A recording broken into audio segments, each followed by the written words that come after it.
Muito bem, crianças. Então vamos lá. Olha essa afirmação que está aí na tela, né? Que eu vou, inclusive, trazê-la para cá. Né? O homem, ao nascer, é o nada. Bom, então é isso. Né? Nascemos e, ao nascer, nascemos numa tal condição que não herdamos nada antes que tenha existido antes da nossa própria existência. Então é aqui, senhores, que Sartre, por exemplo, vai dizer, né, que ao nascer o homem ele não tem nada a não ser ele mesmo, né? E esse nada aí é a condição humana na sua magnitude, tá certo?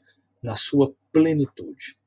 Ora, se ele é contra a ideia de que existe uma essência humana que nos definiria a todos os homens, portanto, se essa definição existisse, nós já saberíamos o que é o próximo homem que vai nascer. Tá? Então, se eu disser, por exemplo, que o homem ele é racional, se eu construir essa ideia, essa frase, o homem é racional, eu estou admitindo que todos os homens são uma coisa que qualquer homem é. O que, nesse caso, racional. Os que existem hoje, né, e os que existirão depois dos que existem hoje. O problema é que Sartre vai justamente contrariar essa ideia. Né? Não, o homem não é uma coisa que o define a priori. Tá? Os homens que serão racionais serão aqueles que, no futuro, né, depois que existirem por algum tempo, né, optarem pela racionalidade. Tá? Ou seja, ser uma coisa depende de fazer a opção por aquela coisa. Logo se conclui que racional são os homens que optaram pela razão.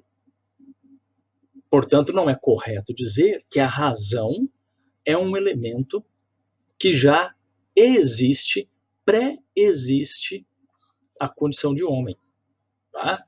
Por isso que ele vai dizer, ao nascer, somos o nada. Vai depender das opções que eu fizer para tentar negar a condição de nada. Né? Portanto, com isso, senhores, veja bem, o que acontece? O que eu posso afirmar? Né? Eu posso afirmar que o homem, ao nascer, é o nada e posso dizer, portanto, que a existência precede a essência. O que significa a ideia de preceder? Vem antes. Tá? Vem antes. Para Sartre, qualquer coisa que o homem vier a ser só é possível a partir da sua existência. Então, voltemos para o exemplo do ser racional. Será racional o homem que optar pela racionalidade. Tá bem? Então, no caso dos homens, dos objetos, né, humanos, no caso do ser humano, perdão, não existe uma essência pré-definidora. Então, num determinado momento, Sartre dá um exemplo em que ele vai discutir assim, ele fala, olha, eu tenho aqui na minha mão, né, um abridor de papel, de cartas, né, um instrumento que abre cartas. Isso no tempo, né, senhores, que as pessoas recebiam cartas, né? Quem não estiver juntando o nome à pessoa, depois eu posso explicar o que é carta, o que era receber uma carta. Tudo bem? Mas então ele está lá com um objeto que servia para abrir envelopes, né? E ele diz aqui, olha, tem na minha mão um objeto inanimado que serve para abrir envelopes. Esse objeto inanimado, eu posso dizer que ele teve uma essência definidora. Porque quem o fabricou a partir de uma ideia. E essa ideia veio primeiro do que a existência do objeto. Mas aí ele vai dizer, não se dá esse fenômeno com o homem. O homem não é uma pedra. É um exemplo que ele usa numa obra dele. Tá? O homem é o homem. Nele não cabe a ideia de uma essência pré-definidora. Tá certo? Você não projeta um homem. É isso que o Sartre está querendo mostrar. O homem ele não é projetável. Não é? Quantos pais imaginaram coisas para os senhores e os senhores optaram por outras coisas? Não é? A gente projeta um futuro para o filho, né? Quer que ele seja assim, que ele seja assado, não é? Mas ele não é um cortador de papel que você projeta numa prancheta e para todo sempre aquele homem será um cortador de papel. Desculpe, para todo sempre aquele objeto será um cortador de papel. Nada o destituirá, não é? Dessa sua condição de cortador de papel. Mas o homem, ele por não ter essa ideia definidora, não é? Ele terá que optar permanentemente para poder ter uma condição de homem. Tá? Então a gente pode dizer que em Sartre a condição do homem é exatamente essa de não ter uma essência. Tá? Não tendo uma essência, eis o drama da existência. Cotidianamente, continuamente, eu preciso me definir. Veja isso aqui. Quando eu digo que a existência precede a essência, eu quero dizer isso, que o homem existe primeiro para depois buscar a sua definição. Então, aquela definição lá, o homem é um ser racional, em Sartre só vai valer para os homens que optarem pela racionalidade. E a gente sabe que não são todos os que fazem isso. Tudo bem? Tem um exemplo que ele gosta muito, que ele diz assim, é um absurdo você dizer, o homem inventou o avião. Não, não foi o homem que inventou o avião. Homem enquanto um conceito universal. Quem inventou o avião foi um homem dotado de uma existência própria única. Esse inventou o avião.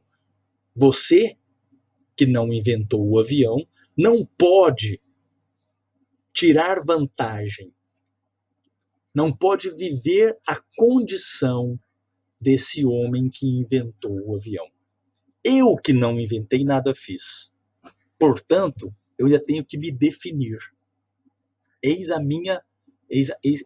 questão da existência, do existencialismo sartriano, do existencialismo de um modo geral. Não é? Eu sou eu e a minha existência. Eu sou eu e a necessidade de defini-la. Tá certo? Então, recuperando, dizer que a existência precede a essência significa dizer que o homem existe para depois buscar, optar por coisas que possam defini-lo. Ele não veio definido antes. Nem de maneira filosófica, através das questões essenciais das filosofias universalistas. Né? Aristóteles nos dizia, o homem é um ser social. Para Sartre, e essa frase não faz sentido. Serão sociais quem escolherem uma vida social. Certo? E aqui, senhores, é que vem um ponto polêmico. Né? E, por favor, você tenha maturidade para ouvir o que eu vou dizer. Né? Eu já disse lá atrás, vou dizer aqui agora. Deus não existe. na perspectiva sartreana. Então Deus não nos definiu antes. Tá? Deus não nos tornou nada. Porque se ele não existe, nada que emana dele existe também. Agora veja que coisa interessante. Né? Veja que coisa interessante. Você não precisa ser cristão para fazer da sua existência a melhor possível. Tá? Você não precisa acreditar em Deus, temer Deus, segundo o pensamento sartreano, para tornar a sua existência a mais importante de todas. Paute a sua vida, a sua existência, por boas escolhas. Em nome do quê? Em nome da sua própria definição. Em nome do próprio ato de definir-se. E não porque Deus quer, Seja bom para o seu semelhante pelo próprio semelhante. E não porque Deus está te vigiando. Esse que ele está propondo. Tá? Estão captando as ideias? Eu agora, daqui a pouco, vou falar sobre a questão da escolha. Né? Vocês já perceberam o papel que ela ocupa na filosofia de Sartre é central. Não é? E aí vai clareando também. Tá bom? Forte abraço.